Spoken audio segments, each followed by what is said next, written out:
Welcome back, CSE 3200 Yukon Stores. We are in Chapter 21, Video 4, and we're working on this objective here, make our last search persist using DataStore.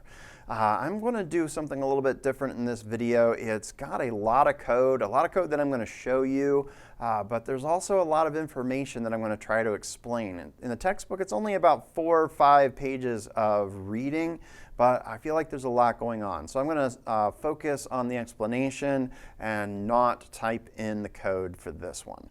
Okay, so right now, our last search, it persists because we're using view model. It persists over such things as a state change, like a rotation.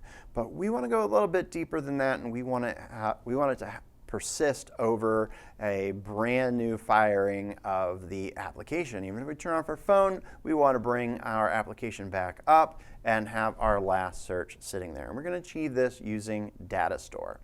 DataStore interacts with something called shared preferences. Shared preferences is something that has been around in Android since version 1.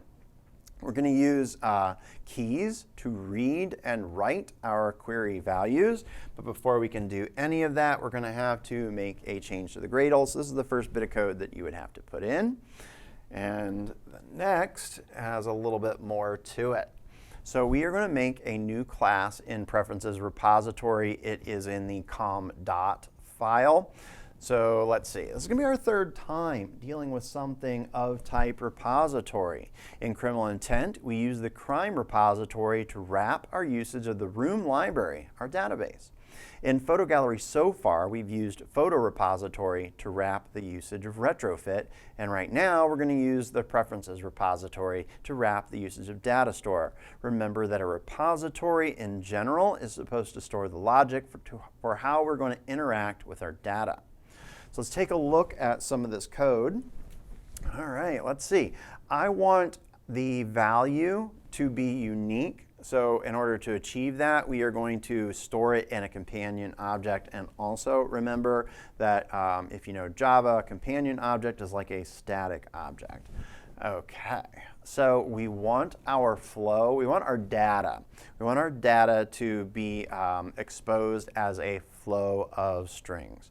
But we don't want the flow to be observed, observed, observed, like capture the string, capture the string, capture the string, capture the string, because it would be capturing a lot of consecutive identical strings. So we only want to register when there is a change. So we're going to look at the string. If it's different, then we will, this will return a Boolean saying, okay, it is different, fire.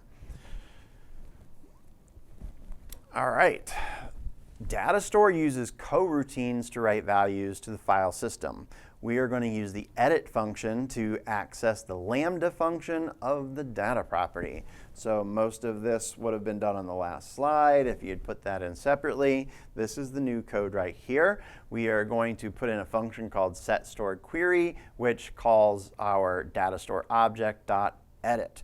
Now behind the scenes, the way edit works is it is not going to make a change on every keystroke. It will wait until a query is entered in order to make that change. Okay.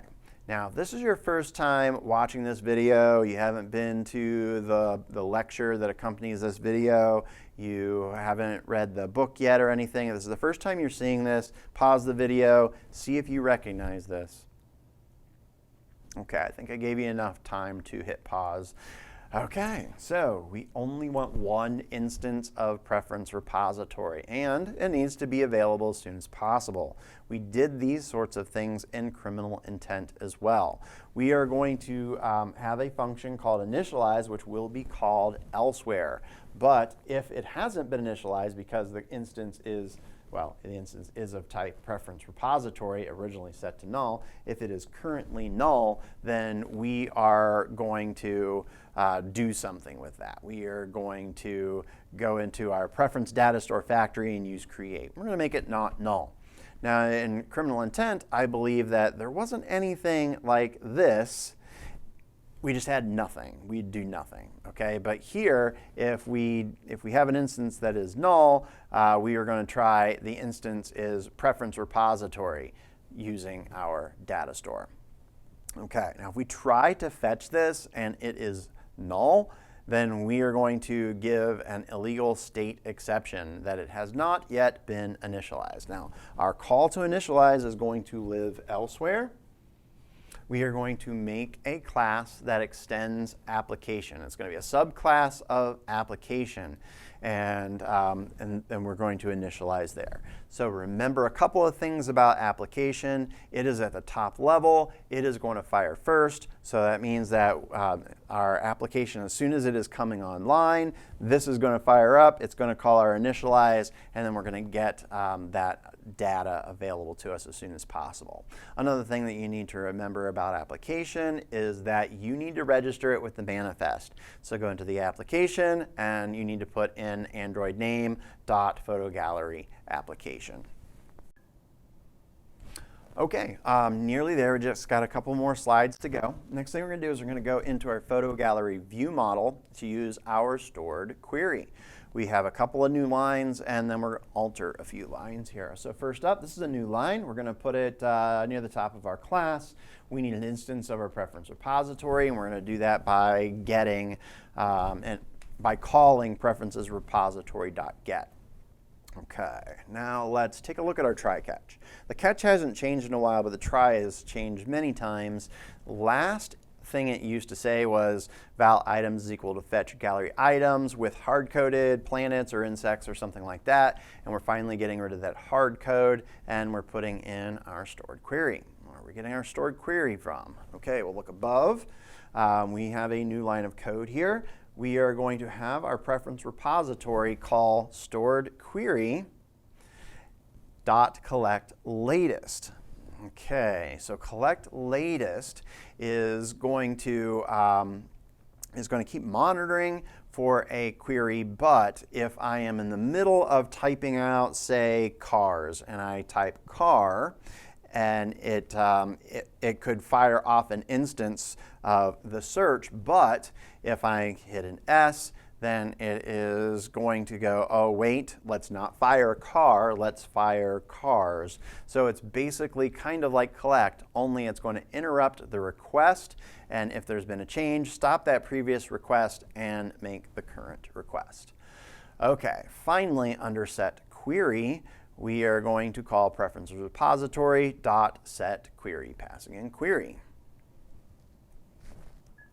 Okay, and this is where we end this video. So right now I believe our menu, it'll do a new search, but it won't clear the search. So we are going to add this entirely new function, which is probably still deprecated, but we're keeping it. On options item selected, if we have menu item clear, then we are going to set the query to empty string and say that we succeeded.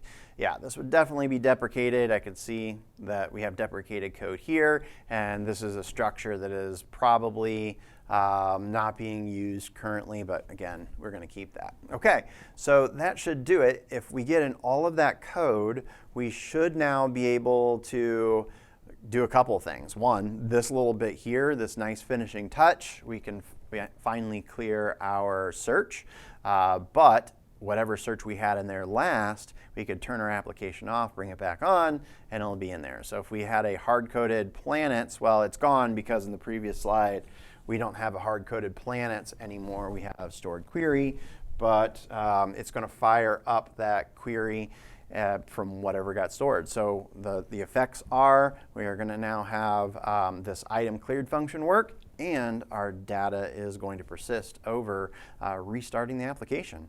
All right, so we got one more video left in chapter 21, and I will see you there soon.